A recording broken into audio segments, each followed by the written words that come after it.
Pereira Vélez. Correcto. Usted está ante la Comisión Especial de Evaluación a los aspirantes a la Corte Suprema de Justicia. Bueno, y le pedimos disculpas por la espera. Con respecto a la función de esta comisión, tenemos como propósito llevar a cabo estas entrevistas a los aspirantes, para lo cual se le hizo llegar oportunamente un cuestionario. En ese cuestionario hay una primera pregunta que nos va a permitir conocerle a usted como persona a través de su historia familiar, así como profesional a través de su historia profesional, sus ejecutorias y las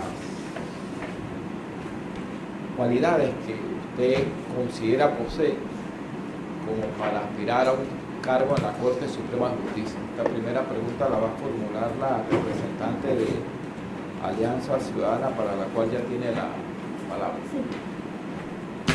Buenas noches, licenciada, y bueno, bienvenida a este proceso y bueno, nuestras disculpas por el tiempo, ¿no? Por la hora en que la estamos atendiendo. Por favor, nos da su nombre completo. Aidelena.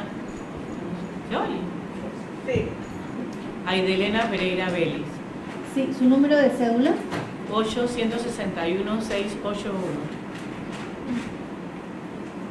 Disculpe, licenciada, su edad. 64. 64.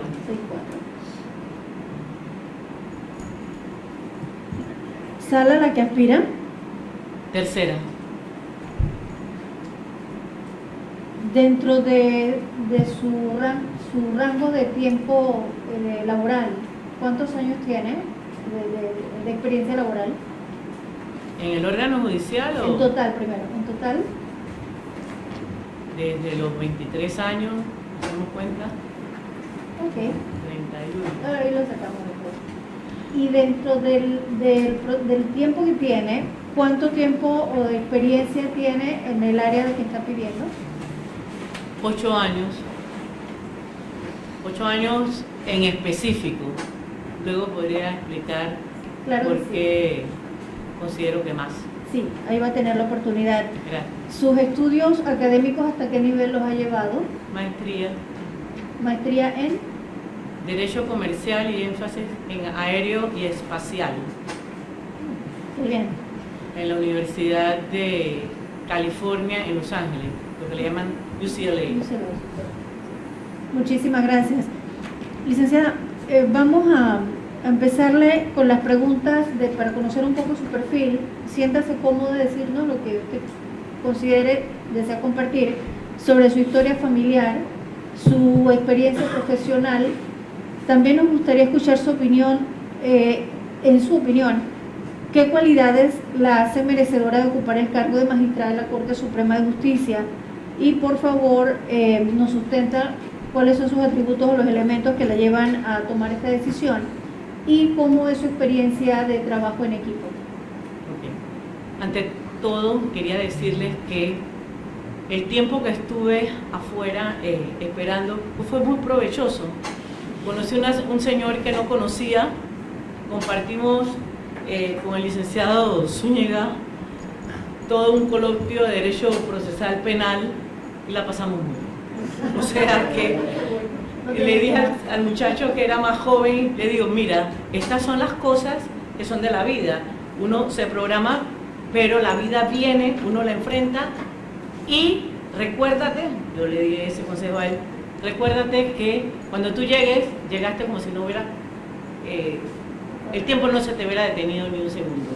Olvídate del cansancio, nada de esto, con optimismo, porque uno debe sacarle provecho a la vida de acuerdo a cómo la vida se lo vaya presentando. Ahora, como yo recibí las preguntas, yo pensé, yo no sabía cuál era la dinámica, yo me puse como buena estudiante a contestarla. Entonces, definitivamente ahora veo cómo es que es una dinámica de un proceso oral, pero no las voy a leer, pero sí me voy a guiar para que no se me quede nada lo que pensé escribir y escribí. En cuanto a... Yo también me hice la pregunta, ¿por qué yo quiero ser magistrada de la Corte Suprema de Justicia? Y la respuesta fue sencilla. Mi padre fue magistrado de la Corte Suprema de Justicia en el área penal y fue inclusive presidente de la Corte Suprema de Justicia de los años entre finales 60, 70, 74 mi papá salió. Entonces, cuando yo ingresé al órgano judicial, esto sí no lo escribí, pero de todas maneras lo digo. Yo recuerdo que yo tuve alguna entrevista con algún psicólogo o algo así, y me preguntó, ¿y usted a qué aspira siendo, ahora que está entrando al órgano judicial? Yo estaba entrando como juez cuarta de circuito civil, en ese momento, había entrado antes, pero la entrevista era como juez cuarta. Y le digo, bueno, estamos hablando de los años luz, le digo yo, 1993, yo le digo, yo aspiro a ser magistrada de la Corte Suprema de Justicia. Y si me dice un poquito más, yo aspiro a ser presidente de la Corte Suprema de Justicia. Dice ella, oiga, pero usted no ha llegado a ser juez, ya quiere. Le digo, bueno, es que usted me dijo a qué aspiro, no qué cargo me van a, me están evaluando para nombrarme. Pero bueno, quitando, o sea, cuando yo pienso en un magistrado de la Corte Suprema de Justicia, definitivamente tengo que pensar en mi papá, en el entorno familiar que yo viví cuando yo era pequeña. Entonces, ser magistrado de la Corte Suprema de Justicia para mí no era algo ni novedoso, porque mi papá lo era y yo viví, sufrí lo que significa y lo que involucra ser magistrado de la Corte Suprema de Justicia. Estar en Cermeño un sábado, que pasara un carro a buscarlo porque no había ni celular ni nada, porque había un habeas corpus y él era el ponente, o tenían que ir todos para allá. Se acabó el fin de semana. Entonces, es un puesto que yo entendí cuáles eran las implicaciones de ser magistrado de la Corte Suprema de Justicia, porque las viví las glorias, viví los sacrificios de mi papá, y también someramente, porque tampoco se nos daba tanta información. Más adelante supe de que no es que los magistrados los amenazaban ahora, siempre los han amenazado, y sobre todo cuando estaban en el área penal. Entonces, ¿por qué no puedo ser magistrada de la Corte Suprema de Justicia? Además de eso, sin saber ni siquiera que iba a entrar al órgano judicial, me fui preparando en la vida a través de estudios. Yo comienzo a estudiar en las esclavas, mi alma mater, todos los años lo hice en las esclavas del Sagrado Corazón de Jesús. Allí, junto con los valores éticos, morales, de una familia cristiana, me inculcaron cuál era el deber de la responsabilidad y de la solidaridad con el prójimo, porque esos son los parámetros del Colegio de las Esclavas. Además de eso, vuelvo al entorno familiar para luego concentrarme en los estudios. Tuve 2 tíos magistrados de la Corte Suprema de Justicia, hijos de ramas distintas de la de mi papá. O sea, un primo hermano de mi papá, el magistrado de la Corte Suprema de Justicia, Gustavo Escobar Pereira. Un primo hermano de mi papá, otro de otra rama de la mía, o sea, hermano, mi abuelo, con el otro abuelo, otro tío abuelo, fue también magistrado de la Corte Suprema de Justicia y presidente de la Corte Suprema de Justicia, César Pereira Burgos. Entonces, digo, no es que uno por ser uno tiene que guardar la tradición, pero sería bonito que la siguiente generación también pudiera llegar a ser magistrada de la Corte Suprema de Justicia y yo poderme sentar, ya no donde mi papá se sentaba porque era en el Casco Viejo, ahí donde está el INAC, pero podemos recuperar el edificio y yo sé en qué oficina me gustaría estar sentada. Ese es el área de abogadil. Mi esposo también es abogado y mi hija también es abogada. Pero el otro área que forma parte de mi personalidad, y lo voy mezclando las respuestas, es el área objetiva y científica. Mi madre estudió biología y química. Estamos hablando de una señora que nació en 1924. estudió Biología y Química en la Universidad de Panamá y obtuvo su maestría en Biología y Química en Wellesley College en los Estados Unidos de Massachusetts. En 1948, cuando no muchas mujeres ni siquiera culminaban los estudios universitarios y menos se sacrificaban para no casarse tempranito y ella estudiar. Entonces mi mamá era bióloga química y aquí en Panamá lo que hizo fue ser educadora, ¿qué más? Y luego ser subdirectora de la escuela profesional por muchos años.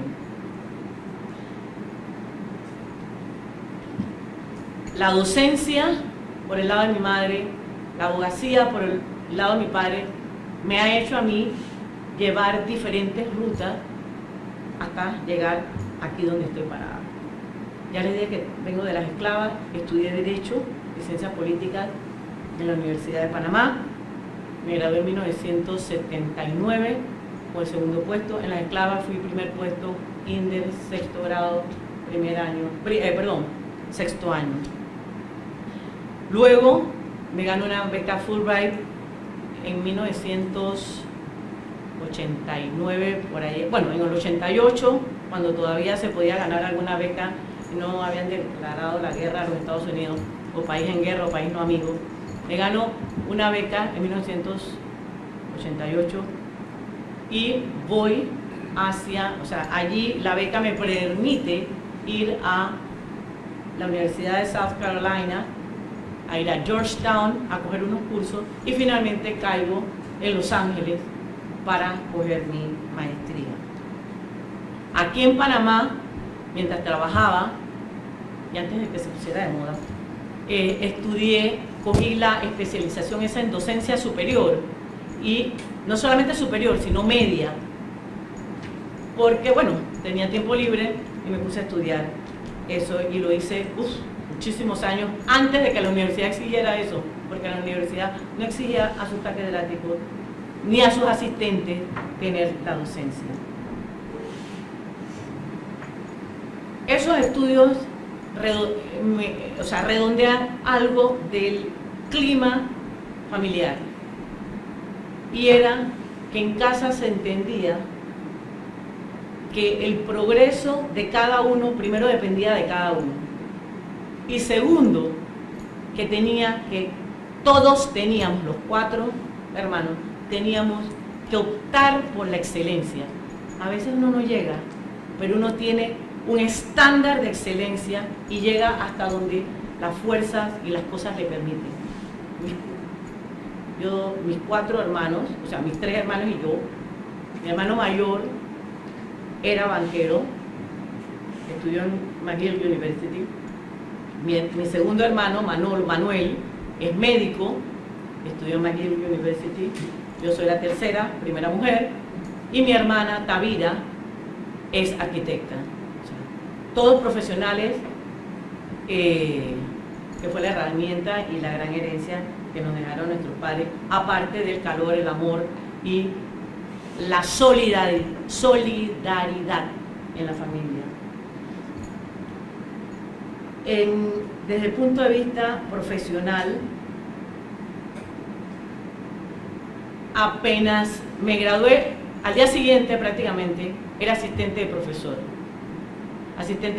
de las cátedras de obligaciones, y un poquito más adelante de bienes, que es el cuarto nivel de Derecho Civil. Luego fui profesora de Derecho Mercantil, y cuando regresé de los Estados Unidos fui profesora en la USMA de Introducción al Derecho y de Historia del Pensamiento Político y Filosófico. En ese interín también, trabajando en el Centro de Investigación Jurídica, porque fui investigadora jurídica, trabajaba como profesora y trabajaba en el Ministerio de Relaciones Exteriores como directora de privilegios humanitarios. Tenía 3 trabajos a la vez en un horario de 7 a 10 de la noche, más o menos. Estaba joven, tenía fuerza. Privilegios Humanidades me ayudó muchísimo a reforzar mi carácter. ¿Pero por qué? Porque yo tenía 24 años, creo, y ese departamento tenía que ver con los cónsules, los diplomáticos, o sea, la carrera, o sea, los cónsules en Panamá, los diplomáticos, y también por el tema de los privilegios, todo lo que tenía que ver con pasaportes y eso de los altos jerarcas en Panamá. Pero eso pareciera sencillo, pero cuando a mí me llaman a mi casa, porque realmente fue un trabajo que me llamaron a mi casa, wow, qué suerte, me llaman a mi casa, me dicen, quisiéramos que participaras aquí, porque la persona que está allí vende los pasaportes. Imagínense, en 1981 valían $15,000. Todavía es plata, pero imagínense en el 81 la cantidad de dinero que era. Y sabemos que tú eres una persona que puedes con eso. La verdad es que yo acepté el trabajo, pero no sabía las presiones que había, porque en 1981 nos situamos en Panamá, estamos en la era de la militar, ¿no? Entonces, hay presiones. ¿Por qué? Porque hay personas que quieren pasaportes diplomáticos de todas maneras, aunque no tengan el derecho. O hay embajadas, o hay funcionarios de embajadas y consulados que quieren privilegios, que a nuestra gente fuera no nos daban. Y como la ley me permitía la reciprocidad, yo le decía, un momento, ¿usted qué es lo que quiere tal cosa? Espera un momento, investigaba, es que ustedes no los están dando. Entonces comenzamos a trabajar la reciprocidad en una forma armónica y yo estuve allí solamente un año y pico. De allí debería haber pasado a la vicepresidencia de la República. Pero por situaciones del destino, unos para bien y otros para mal, el presidente Royo sale, entra, yo que iba a entrar con Ricardo de la Espriella a la vicepresidencia, entro directamente a la presidencia de la República en asesoría legal de la presidencia de la República. Del Ministerio de la Presidencia de la República. Entonces, allí pude combinar con el Ministerio de la Presidencia mis 10 años de docencia en las esclavas. Le devolví a mi colegio lo que ellos me dieron. Ellos me dieron un poco más de lo que devolví, pero devolví en años, 10 años de mi vida. Se las di impartiendo gobierno, relaciones de Panamá con los Estados Unidos e historia de Panamá. Cuando me propusieron, tú puedes dar la cátedra de historia, yo digo, yo no soy historiadora, yo no tengo la idoneidad. Las esclavas investigó y parece que, para sorpresa mía, ser abogada, contar con el título que tenemos nosotros de Ciencia Política y Relaciones, Ciencias Políticas, Derecho y Ciencia Política, me habilitaban para dar clases de historia. Entonces, eso lo dijo el Ministerio de Educación. Entonces, lo que hice fue, a renglón seguido, salir corriendo a buscar todos los libros de historia que había en Panamá, todos, para comenzar a leer seccionadamente lo que yo iba a impartir, porque así tenía la visión de 5 o 6 historiadores poco a poco. Y entonces, al final del año, todas volvimos a leer todos los libros porque ya íbamos avanzando en la historia. En asesoría legal de la presidencia, del Ministerio de la Presidencia, es donde vengo yo con la capacitación que tengo para este área. El asesor legal de la presidencia, del Ministerio de la Presidencia, voy a hablar de cuando yo era, no puedo decir qué esté pasando en este momento, ¿no? Voy a hablar de lo que yo viví. Primero, éramos un grupo jovencísimo. Yo creo que el que era viejo tenía como 30 años. ¿Qué nos encomendaba? O sea, ¿cuáles eran nuestras funciones? Revisar los actos administrativos, resoluciones, decretos, cualquier documento que llevase la firma del presidente de la República o que tuviese que entrar al Consejo de Gabinete a través del ministro de la Presidencia. Entonces, nosotros teníamos que revisar a todo el gobierno, por decirles así, todos estos actos administrativos o decretos o resoluciones, cualquier acto, cualquier documento que implicara la firma del presidente. Y el presidente, en ese momento inicial, que era el doctor Rollo, y eso le quedó en impronta para la asesoría legal, digo, si yo firmo, a pesar de que es una persona que lee de principio a fin, una persona impresionante la minuciosidad de su trabajo, pero de todas maneras, el que me ponga en algún lío por no haberme escrito sus opiniones legales reales, o sea, lo que realmente se está viendo, va para afuera. O sea que uno escribía sus opiniones legales, claro, y el presidente, todo el resto de los presidentes, porque yo estuve hasta el 89, o sea que ustedes se imaginarán la cantidad de presidentes que vimos nosotros allí. Nosotros emitíamos nuestras opiniones legales y el presidente hacía según su conveniencia y leal saber y entender. En varias ocasiones, mi padre todavía vivo, yo llegaba a la casa y le decía, hasta hoy trabajo, mañana me votan, porque posiblemente había hecho una opinión, había emitido una opinión en contra de algunos intereses que yo sabía quiénes eran, y yo estaba opinando que no se firmara. Si se firmaba o no se firmaba, yo lo había puesto que no se firmara, y yo guardaba una copia de mi trabajo, para que el día que dijeran algo, yo dije que no, se hizo que sí, que se va a hacer. Entonces, además de en el Ministerio de la Presidencia en esa época, también nosotros nos decían que teníamos que hacer anteproyectos de leyes. También teníamos que redactar, no solamente opiniones, sino redactar documentos. Entonces, el derecho público, porque teníamos que saber cómo se maneja la gestión pública, tuvimos nosotros que verlo desde el área de la opinión. Ahora nos vamos a la sala tercera. ¿Qué ve la sala tercera en ese área? También, o sea, ya no es opinión como la mía, es una toma de decisión, pero también hay las revisiones que nosotros teníamos que hacer en asesoría legal del Ministerio de la Presidencia. De allí me voy para los Estados Unidos y cuando regreso se me da la oportunidad de entrar como defensora de oficio en penal. 6 meses estuve en ese área defendiendo a todo el que me ponían enfrente. Y bueno, tengo que admitirlo porque ahí estaban las estadísticas, todos salieron libres.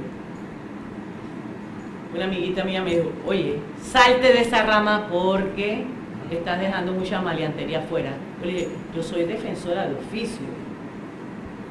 El Ministerio Público tiene que hacer su parte, yo y el juez deciden. De allí pasé a concursar y me gané el concurso de juez cuarta de circuito. Siendo juez cuarta de circuito, yo era la única mujer de 7 jueces. Los 6 eran varones, yo era la mujer. Pero nunca ejercí mi condición de mujer porque nunca he sentido que tenía que ejercerla. Me respetaban porque no había otra opción. Yo llegué y llegué. Siendo juez, me formé, porque en el derecho uno nunca termina de aprender, me formé con más profundidad en todo lo que son los procesos civiles, las figuras volví a releer los códigos y, como yo siempre decía, el Código Judicial todos los días me le cambian las letras. ¿Por qué? Porque cada vez que leía una norma, las interpretaciones, mientras uno más conoce, la interpretación va ajustándose más a la justicia, sin perder el norte del derecho. Como juez cuarta también vi amparos, por ende, el área en la sala tercera, cuando fuese en pleno, pues no habría ningún problema, porque conozco como, claro, a los niveles de juez cuarta de circuito, ¿no? Pero de todas maneras, el mecanismo es el mismo. Ya luego me gano el concurso para ser magistrada del Tercer Tribunal Superior de Justicia. Este era un área nueva, innovadora.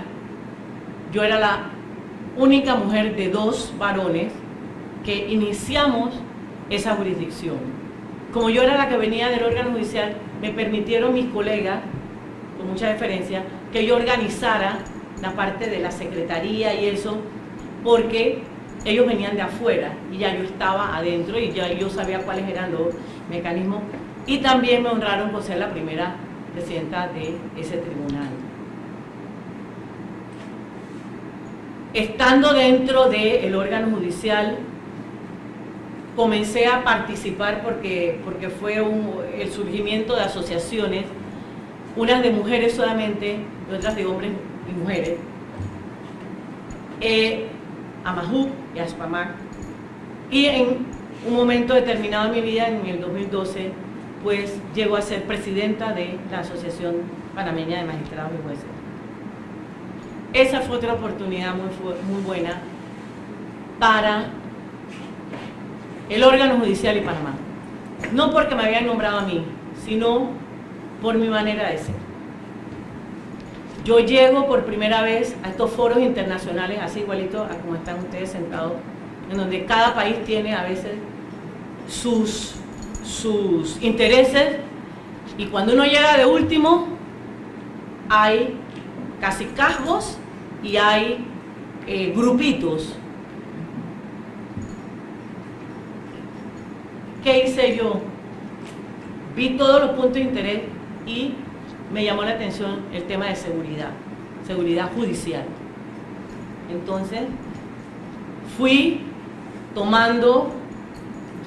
recogiendo terreno de lo que los demás no les interesaba, vi ese nicho y empoderé a Panamá, porque llegamos a nosotros, no yo, porque yo era la representante de la asociación, y por ende Panamá, que era lo que más me gustaba, llegamos a liderizar la comisión de protocolo de la seguridad judicial, y me encomendaron la tarea de hacer un protocolo de seguridad judicial, y me reuní con diferentes estamentos de seguridad del órgano judicial, de la PTJ y no sé qué, para que me ayudaran a visualizar qué podíamos hacer para protegernos.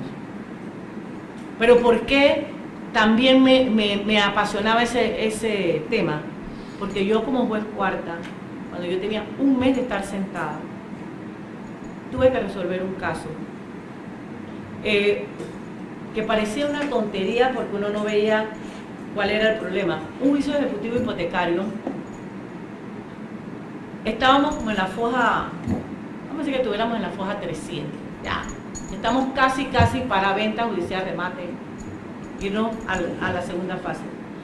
Y veo una constante de una solicitud de una nulidad del proceso.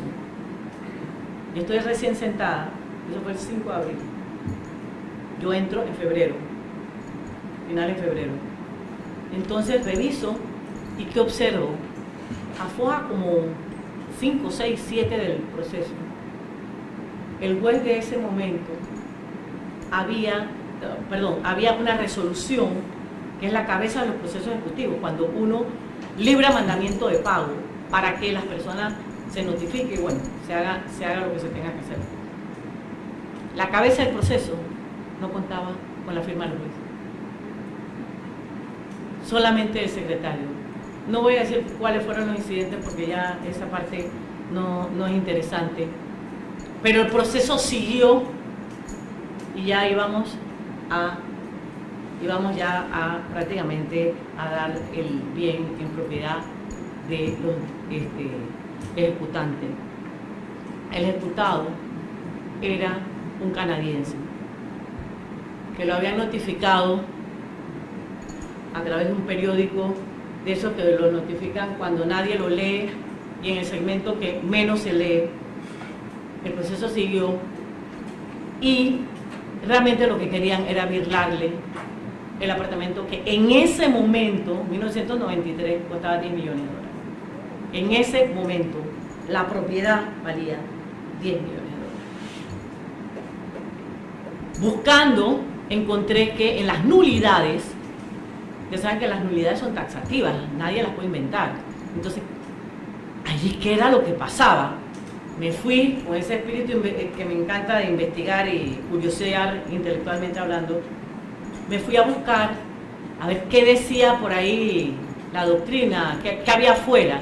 Y me encontré con una figura muy interesante que se llama inexistencia del acto. No nulidad del acto, inexistencia del acto. Yo te digo, ven acá.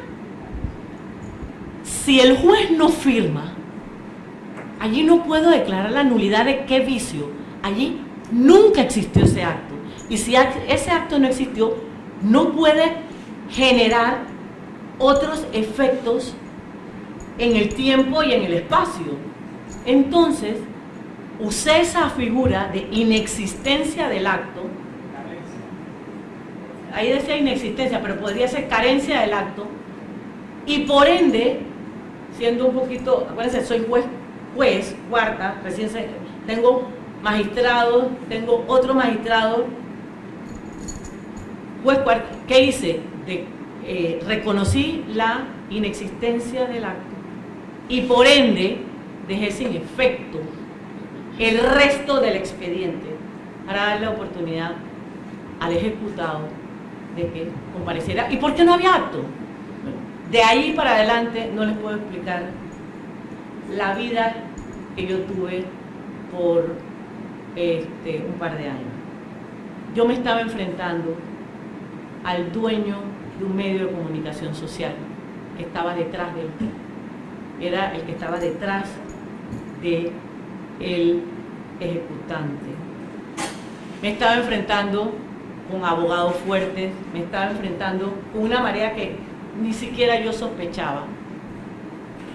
Cuando ellos observaron, bueno, apele, no hay ningún problema, ¿no? Apele, pero apele cuando ya yo tengo el pájaro agarrado, no es tan gracioso. Es mejor agarrar el pájaro y que las cosas se resolvieran de otra forma. Pero como yo hice eso y ya tenían que entrar nuevamente a apelar y comenzar, ellos llegaron a reclamarme que habían puesto una advertencia de inconstitucionalidad. Y dije, perfecto, ¿dónde está? La advertencia no es que yo presenté, la admitieron. Y le dije, me alegro, cuando la admitan me lo comunican. Entraron a mi oficina, me agredieron, desbarataron un poco de cosas de propiedad pública y bueno, de ahí para adelante aparecí yo en ese medio de comunicación por 6 meses, primera plana, mi foto, y decían todo lo que se les ocurría, apología del delito, presionando para ver si el órgano judicial me sacaba, porque ya veían que yo no me iba y ya lo que había hecho, lo había hecho. Pero como esa resolución tenía que ser revisada, ustedes saben que todo se va sustentando en, vamos a ver si hay infracción de los deberes del funcionario, pero para haber infracción tienen que revocar esa resolución, ver que había, entre comillas, mano peluda en esa resolución. Pero si la resolución estaba sustentada en derecho, se les hacía un poco más complicado y se les complicó. Y todo fue cayéndosele hasta que el 12 de octubre de ese mismo año me impactaron con una bala. ¿Por qué? Porque dos de las personas que me agredieron físicamente, el código en ese momento me permitía, esa norma la variaron, la derogaron, pero en ese momento me permitía, con un informe secretarial de lo que había pasado, imponer hasta 5 días de sanción, de prisión. Y se las puse al dueño del medio de comunicación y a la abogada, que fueron los dos que me acogieron. Bueno, terminé yo con un disparo, un impacto de bala del esposo de la abogada, cuando yo, ya después de que ellos pusieron todos los recursos habidos y por haber para impedir que la orden se cumpliera, estamos hablando de abril, esto fue octubre, miren todo el calvario. Mi esposo trabaja para mí solamente. ¿Por qué? Porque tenía que contestar todas las cosas que iban ellos presentando para. Me impactaron de bala, sobreviví, estoy aquí. Licenciada, muchísimas gracias por todo lo que nos ha compartido en esta media hora casi, más o menos, ¿verdad, padre? Quiero pasarle la palabra a los demás compañeros, por favor. Gracias. Más breve. ¿Yo? Sí. Buenas noches.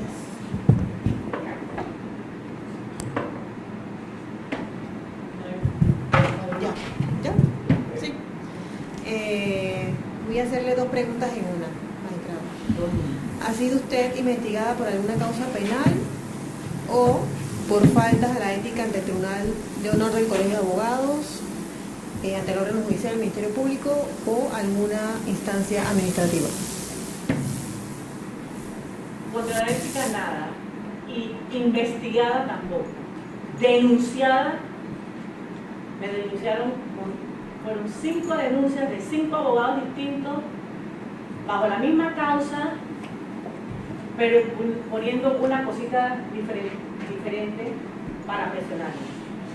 5 procesos también disciplinarios ante el primer tribunal, 5 abogados diferentes, o sea que ya llevábamos 10 abogados, 5 abogados diferentes con fronteras, pero o sea, buscando diferencias para que no fuese una misma causa, ¿no? Ninguna prosperó, las denuncias ni siquiera me dieron traslado. Por supuesto que en los procesos disciplinarios uno recibe traslado, contesté y todo se cayó, porque fue el mismo tribunal el que confirmó la resolución, que era la cabeza de la denuncia y de los procesos disciplinarios. Había una resolución que generó toda esta batalla que hicieron contra mí.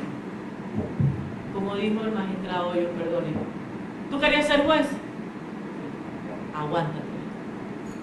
Y lo repito como lo digo así. Gracias. Julio, de la Procuraduría General. Buenas noches, magistrada.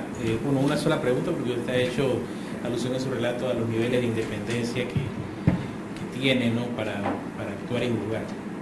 La pregunta sería la 13. ¿Cuál es su visión sobre el régimen disciplinario para magistrados de la Corte Suprema de Justicia? La actual, el que la Asamblea... Sí, una visión general, disciplinaria. Mire, yo sé que hay una percepción ciudadana de que el hecho de que la Asamblea en este momento sea la encargada en sesiones judiciales de controlar, vamos a decir, la actividad o el comportamiento de los magistrados de la Corte Suprema de Justicia, ha traído suspicacia porque también los magistrados de la Corte Suprema de Justicia son los que investigan a el órgano, a la Asamblea Nacional.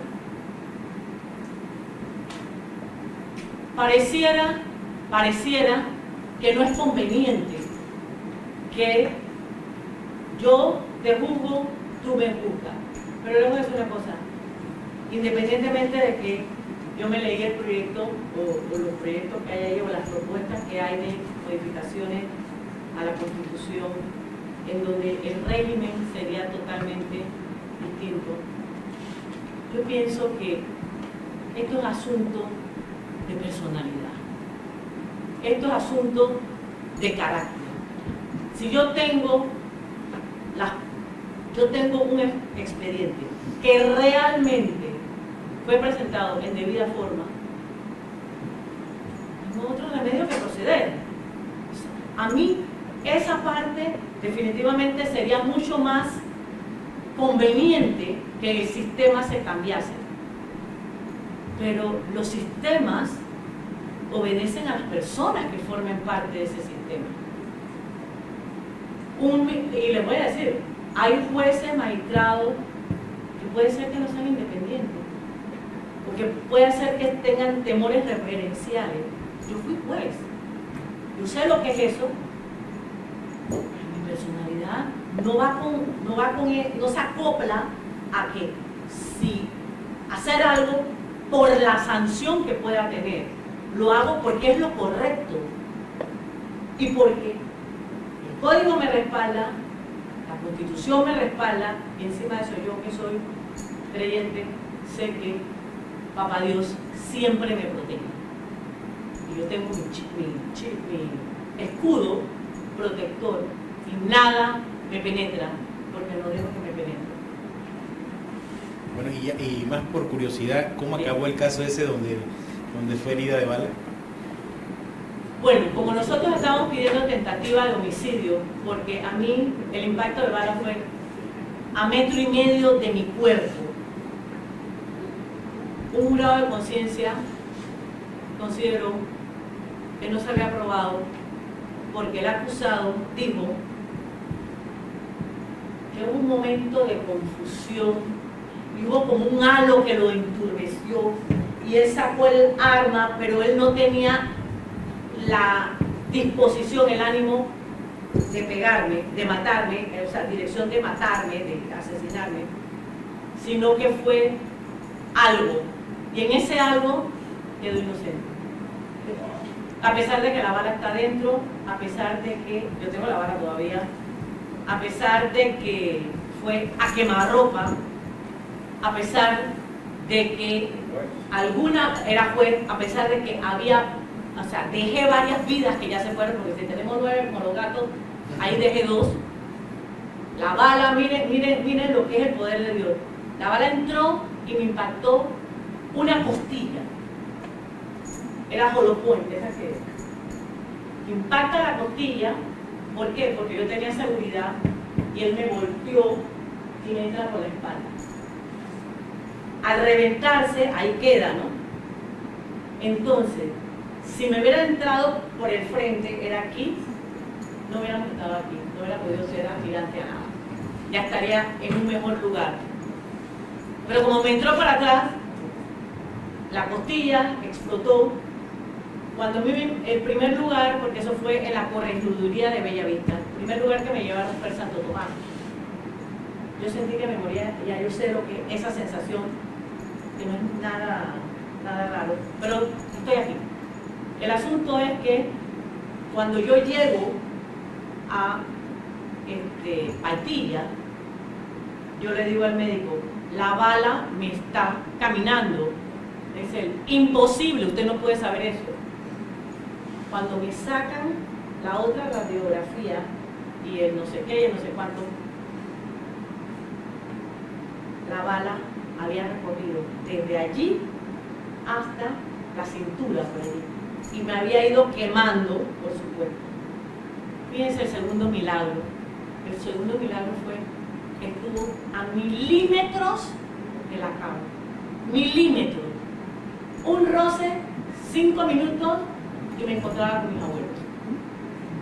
En el cielo, no, vamos a decir, conservatorio, no, vamos a decirte en el purgatorio. Él encontrado con mis abuelos. Pero hubo algo que el jurado de conciencia bueno, el jurado de para determinar que era inocente para culpar. Sí, digo, fue la apreciación de ellos. Sí. Punto. Y uno vive con eso y uno sigue para adelante, le voy a decir. Yo creo en la justicia, yo creo que el órgano judicial seguiré creyendo en el órgano judicial, pero también sé que somos humanos. Podemos equivocarnos, y nos vamos a equivocar todos los días, pero porque nos equivoquemos no significa que el órgano judicial no sirve. El órgano judicial es un buen órgano, todo, y las personas les gusta formar parte del órgano judicial. Lo único es que hay que darle un poquito mejor cara. Vamos allá. Muchísimas gracias. Muy bien. Colegio Nacional de Abogados. Sí, gracias. Gracias por estar aquí. Usted es magistrada ahorita, ¿verdad? Sí. ¿Considera usted que el Servicio de Administración de Justicia necesita ser transformado?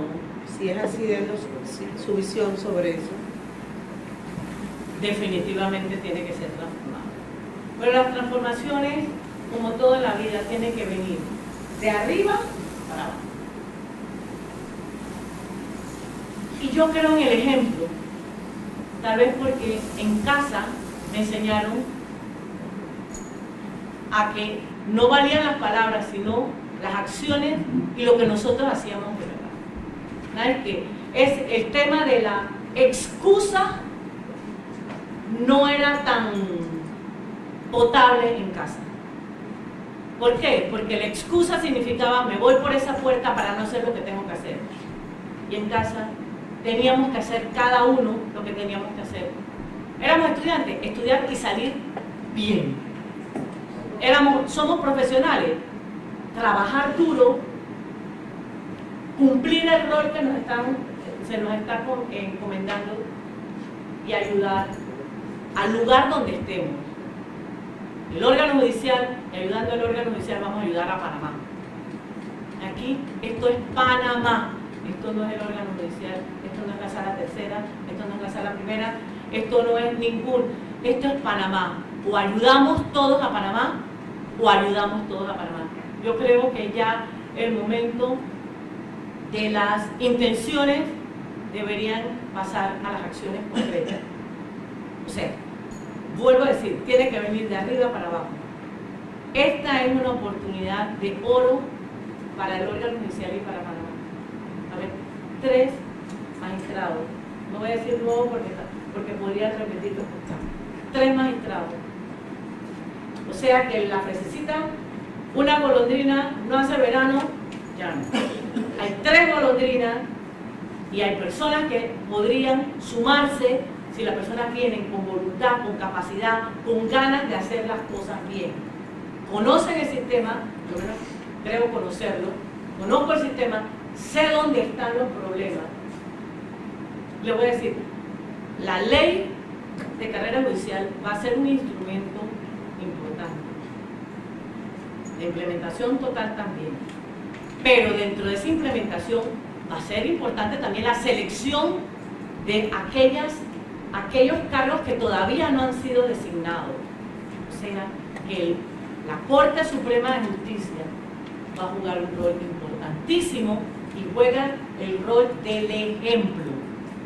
Cuando el subalterno ve desorden, se desorden. Él también se permea porque considera que no, aunque no lo diga, no hay autoridad. Cuando uno ve un jefe que piensa, estima y percibe, que sabe, que es respetuoso, que es amable, que es comunicativo, que brinda, inclusive le ayuda a la persona si tiene algún problema, así que pudiese solventar rápidamente también, pero que lo respeta sus decisiones, el subalterno va a estar en la misma línea, porque es la línea del buque. Todos vamos hacia la misma línea. Entonces, además de la implementación de la carrera judicial, además del ejemplo que debemos ser promotores del ejemplo, hay un verbo que deberíamos tenerlo todos en el chip: trabajo, trabajo, trabajo, trabajo. Miren, yo como juez de circuito con un volumen enorme de trabajo, en 6 meses de estar, que estuve 5 años ahí, bajé la mora a 0 Cero no significa que no tenía expediente. La mora judicial legalmente significa 2 meses para resolver.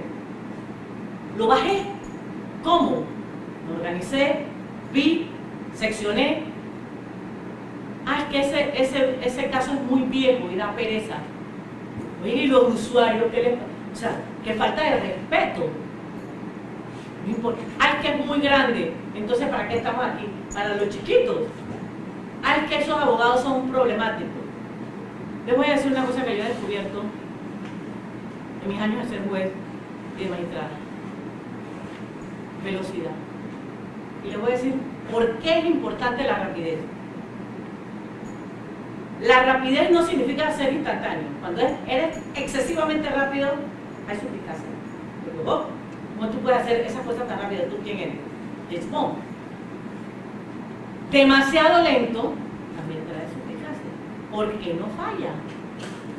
¿Quién le está reteniendo el expediente? Entonces, tiempo razonable yo les digo que es un gran ingrediente contra la corrupción y la mala percepción que se tiene o que se podría tener del órgano judicial. Tiempo prudente, ni excesivamente rápido, ni lerdo que ya uno no se acuerde ni siquiera que el caso está. Acuérdense que lo que demora un caso significa personas afectadas, bienes afectados y al final Panamá, porque la cara de Panamá está en el órgano judicial. Licenciada, ¿qué haría usted si la percepción ciudadana cuestiona su actuación en el desempeño de su cargo de forma que afecte la credibilidad del órgano judicial? Ya en su relato, casos muy particulares, el tipo de accidente que tuvo, pues hemos escuchado un poco de eso, pero siendo magistrada de la Corte, o sea, si es magistrada de la Corte, ¿qué pensaría, qué haría usted en ese momento? Mire, la credibilidad, si a mí me ponen, si Aidelena Pereira va a ser el peso de la credibilidad de todo el órgano judicial, eso no es posible. La credibilidad del órgano judicial involucra a muchas personas. O sea que si la percepción ciudadana estima que Aidelena Pereira debe salirse del órgano judicial, yo voy a contestar qué es lo que yo pensaría Aidelena Pereira. ¿Quién es ese grupo de ciudadanos? Segundo, ¿quién nos está manipulando? Porque podría ser que no lo manipularan, pero esas son las preguntas que yo me hago para después tomar una decisión. 3, ¿qué intereses hay detrás de que yo salga? O sea, ¿a quién estoy favoreciendo con mi partida? Entonces, esa percepción ciudadana nunca es con relación a una persona. Es que esa persona, lamentablemente, los que han trabajado en el órgano judicial, los que están vinculados al órgano judicial lo saben. Una persona no simboliza a una persona. Una persona es un montón de personas. ¿Y por qué? Porque si yo no ando en el área correcta, yo protejo a los que no andan en el área correcta y esos protegen a los que no andan en el área correcta. Entonces, es cierto que una persona puede simbolizar un mal endémico por la implicación que significa esos paraguas que se van creando. Ya, yo no tengo. ¿Quién más? Bueno, muy bien. Gracias y toda la suerte. Ok, gracias.